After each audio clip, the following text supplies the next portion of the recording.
یہ بھائی کہتے ہیں کہ اگر کوئی شخص غسل کر لیتا ہے تو کیا غسل کرنے کے بعد وضو کرنا ضروری ہوتا ہے؟ دیکھیں، جب کوئی شخص غسل کرتا ہے تو غسل کرنے کے دوران اعضائے وضو پر پانی بہہ جاتا ہے۔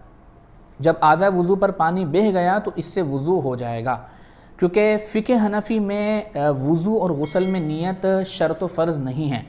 اللہ تبارک و تعالیٰ نے پانی کو پاک کرنے والا بنا کر نازل فرمایا ہے۔ یہ پانی پاک کرنے والا ہے، اس کی صفت ہی پاک کرنا ہے، لہذا جب کوئی شخص وضو یا غسل کرے گا تو پانی اپنا کام کرے گا اور وہ وضو اور غسل کرنے والے کو پاک کر دے گا، چاہے اس کی نیت ہو یا نہ ہو۔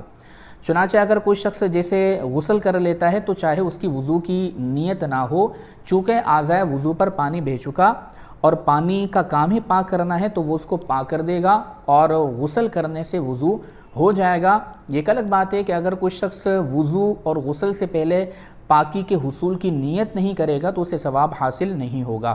تو خلاصہ یہ ہوا کہ اگر کوئی شخص غسل کر لیتا ہے تو اس کا وضو ہو جائے گا، یعنی غسل کے بعد وضو کرنا ضروری نہیں ہے۔